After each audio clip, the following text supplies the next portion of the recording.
નમસ્કાર વિદ્યાર્થી મિત્રો, ગુજરાત એજ્યુકેશન ચેનલમાં આપ સૌનું હાર્દિક સ્વાગત છે।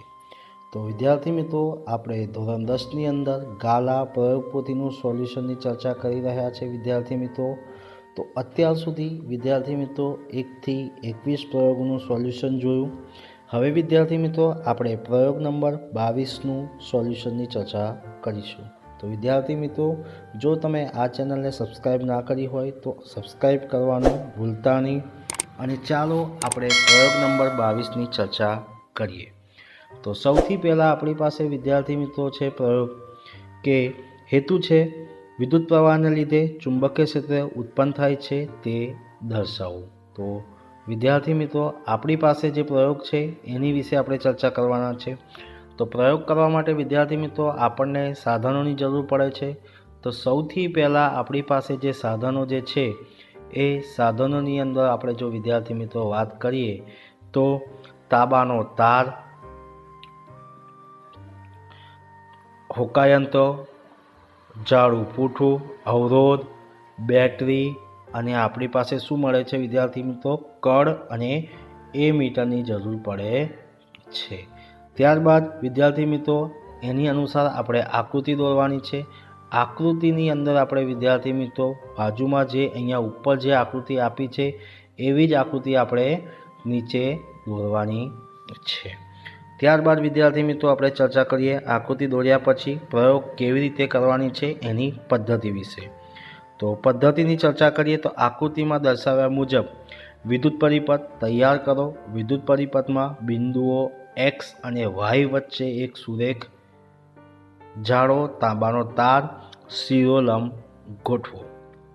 ત્યારબાદ તારમાંથી પસાર થતું જાડું પૂઠું સમક્ષિતિજ સમતલમાં ગોઠવો।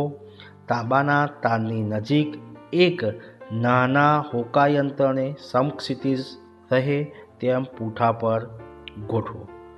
સોયની સ્થિતિનું આપણે અવલોકન કરો। ત્યારબાદ વિદ્યાર્થી મિત્રો અવલોકન બાદ આપણે કળમાં પ્લગ દાખલ કરી પરિપથમાં વિદ્યુત પ્રવાહ પસાર કરો। હોકાયંત્રની સોયના સ્થાનમાં થતા ફેરફારનું આપણે અવલોકન કરવાનું છે।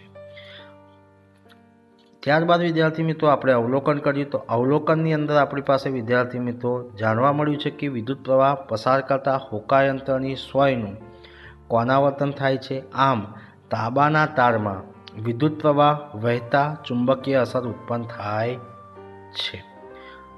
આમ નિર્ણય વિદ્યુત પ્રવાહના લીધે ચુંબકીય ક્ષેત્ર ઉત્પન્ન થાય છે।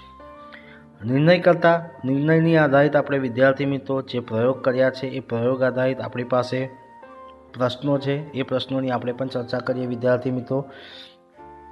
તો સૌથી પહેલાં આપણી પાસે છે નીચેના દરેક પ્રશ્નો નીચે આપેલા વિકલ્પોમાં સાચો વિકલ્પ પસંદ કરી ઉત્તર લખો। પ્રશ્નો પહેલો છે આપણી પાસે વિદ્યુત પ્રવાહની ચુંબકીય અસર સૌપ્રથમ કોને શોધી? તો જવાબ છે વિદ્યાર્થી મિત્રો ઓપ્શન બી ઓસ્ટર્ડે। સેકન્ડ ક્વેશ્ચન છે વિદ્યુત પ્રવાહની હાજરી જાણવા કયું સાધન વપરાય છે? તો જવાબ છે વિદ્યાર્થી મિત્રો ગેલ્વેનોમીટર એટલે ઓપ્શન બી। ત્રીજો પ્રશ્ન છે ચુંબકીય ક્ષેત્રની હાજરી કયા સાધન વડે જાણી શકાય છે? તો સાચો ઓપ્શન છે વિદ્યાર્થી મિત્રો ડી ચુંબકીય સોય વડે। ચોથો પ્રશ્ન છે વિદ્યાર્થી મિત્રો અર્થિંગ માટે કયા રંગના આવરણવાળો વાયર વપરાય છે? તો જવાબ છે વિદ્યાર્થી મિત્રો લીલા રંગ આવરણવાળો વાયર વપરાય છે। પાંચમો પ્રશ્ન છે વિદ્યુત બોર્ડમાંથી આવતા ન્યુટ્રલ વાયર પરનું આવાહક આવરણ કયા રંગનું હોય છે? તો જવાબ છે વિદ્યાર્થી મિત્રો કાળા રંગનું હોય છે। ત્યારબાદ વિદ્યાર્થી મિત્રો આપણે જોવાના છે વ્યાખ્યાઓની ચર્ચા કરીએ તો આપણી પાસે કુલ 2 વ્યાખ્યાઓ આપેલી છે। તો સૌથી પહેલાં આપણે જોઈએ ચુંબકીય ક્ષેત્ર। તો ચુંબકીય ક્ષેત્રની અંદર ચુંબકની આસપાસનો વિસ્તાર કે જેમાં ચુંબકના બળની અસર શોધી શકાય તેને ચુંબકીય ક્ષેત્ર કહે છે। ચુંબકીય ક્ષેત્ર રેખાઓ ગજિયા ચુંબકના ચુંબકીય ક્ષેત્રમાં પ્રવર્તતા બળના કારણે લોખંડની ભૂકી જે રેખાઓની દિશામાં ગોઠવાય છે તે રેખાઓની ચુંબકીય ક્ષેત્ર રેખાઓ કહે છે। તો વિદ્યાર્થી મિત્રો, આ હતું આપણી પાસે પ્રયોગ નંબર 22ની ચર્ચા કરી. હવે વિદ્યાર્થી મિત્રો, આપણે પ્રયોગ નંબર 23ની ચર્ચા કરવાના છે. તો વિદ્યાર્થી મિત્રો, આ વિડીયો તમને ગમ્યો હોય તો લાઈક કરજો, શેર કરજો અને કમેન્ટ કરજો. અને આ ચેનલને જો સબસ્ક્રાઈબ ના કરી હોય તો સબસ્ક્રાઈબ કરવાનું ભૂલતા નહીં. જય હિન્દ, જય ભારત.